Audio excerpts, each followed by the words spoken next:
এই হাদিসগুলো আমরা কোনোদিন শুনিও না, আমাদেরকে কেউ বলেও না।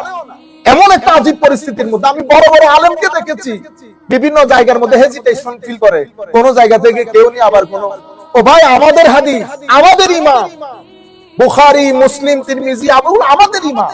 আপনারা বুঝতে পেরেছেন? এরপরে হযরত রাসূল করিম সাল্লাল্লাহু আলাইহি ওয়াসাল্লামের এই হাদিস, যেটা ইমাম উকদা বরেণ্য মুহাদ্দিস, এরপর আমাদের আহলুস সুন্নাহ ওয়াল জামাতের অন্যতম ইমাম হাদিসের ইমাম যাহাবী, এই দুইজন এই হাদিসটাকে 124টি তুরুক, 124টা তুরুকে সনদে বর্ণনা করেছেন এই হাদিস, 128টা।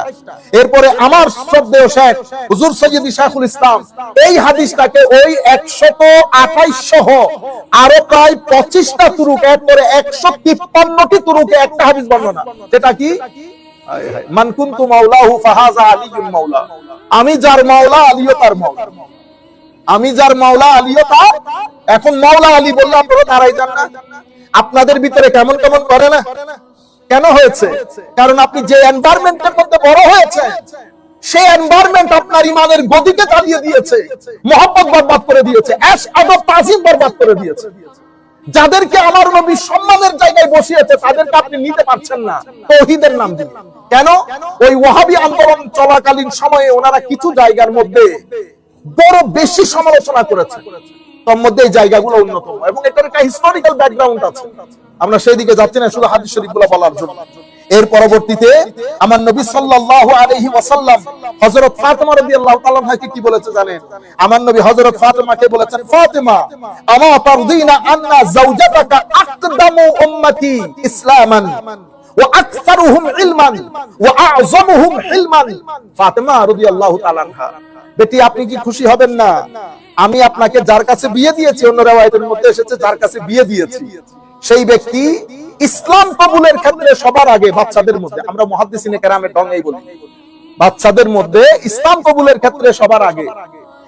ইলমের ক্ষেত্রে আমার আলীর কোনো জুড়ি নাই, হিলম হিকমতের ক্ষেত্রে আমার আলীর কোনো জুড়ি নাই, one and only, one and only. এক এক সাহাবী এক এক ফিল্ডের মধ্যে ওয়ান এন্ড অনলি ছিলেন।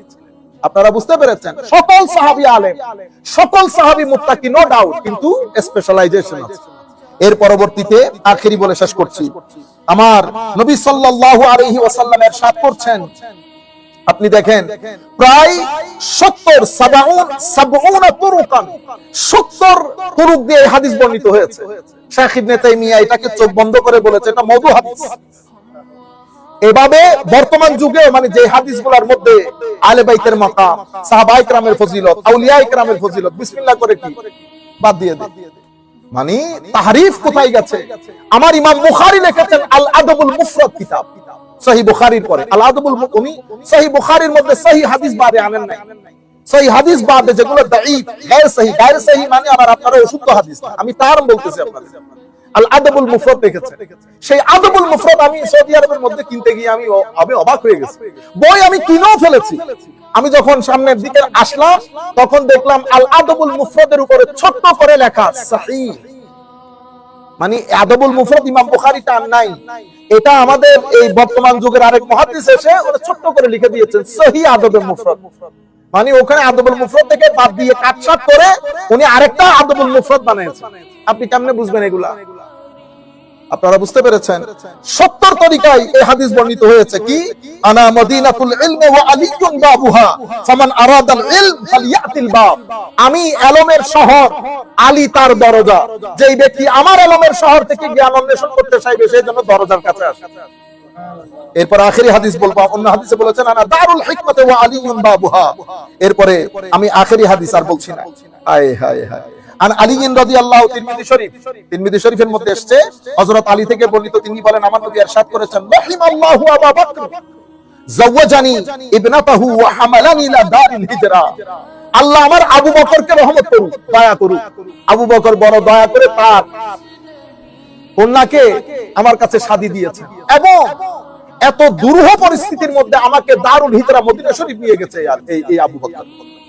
ওয়া রাহিমা ওয়া আতাকা বিলালান মিন মালিহি, এবং আমার আবু বকর নিজে টাকা পয়সা খরচ করে আমার বেলালকে মুক্ত করেছিল।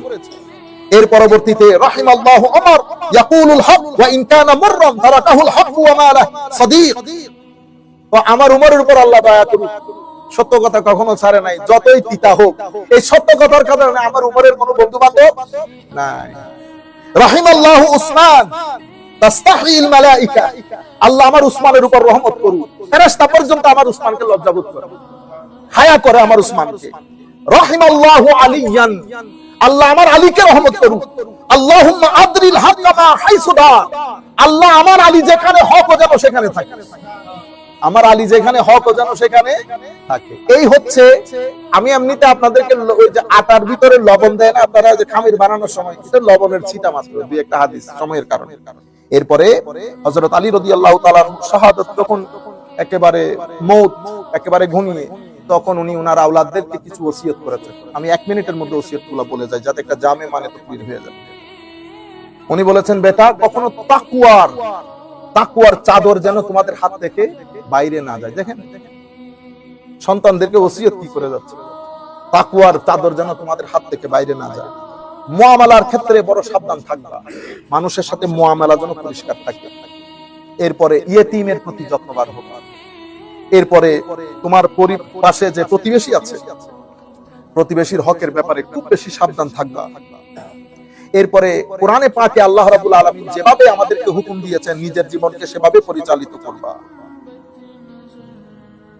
আর দ্বীনকে চরম ভাবে আঁকড়িয়ে ধরবা, এটা হচ্ছে আমাদের সুতুন, আমাদের বেঁচে থাকার স্তম্ভ। পরস্পরের সম্পর্ক টিকিয়ে রাখবে, নষ্ট করিও না। পরস্পরের জন্য খরচ করবা। আলাইকুম বিতাওয়াসসুল ওয়া তাবাজ্জুল, এভাবে বলেছেন। কাউকে ইগনোর করিও না, কারো পিছনে কথা বলিও না। ভালো জিনিসের কথা বলবা, খারাপ জিনিস থেকে মানুষকে বাঁচিয়ে রাখবা। যদি এটা বন্ধ করে দাও তো জালিমকে তোমাদের উপরে কি করে দেওয়া হবে? মুসাল্লাত করে দেওয়া হবে। এই কাজগুলা যদি তুমি ছেড়ে দাও তো তোমাদেরকে জালিমকে তোমাদের শাসক নিযুক্ত করা হবে। আল্লাহ রাব্বুল আলামিন আমাদের হামি ও নাসির হোক। মাওলাই করিম আমাদেরকে সেই ঈমান দান করুক যে ঈমান আমার নবীর সাহাবায়ে কেরামের ভিতরে জাগরণ করেছে। আল্লাহ রাব্বুল আলামিন আমাদেরকে হযরত আলী আসহাবে রাসূল সাল্লাল্লাহু আলাইহি ওয়াসাল্লাম খুলাফায়ে রাশিদার ফিউজাত দিয়ে ধন্য করুক। মাওলাই করিম আমাদেরকে এবং আমাদের পরবর্তী প্রজন্মকে যারা এই হত্যার সাথে জড়িত, তারা তাদের আইডিওলজি, তাদের বংশ সবকিছু থেকে আল্লাহ আমাদের মুসলিম উম্মতকে হেফাজত করুক।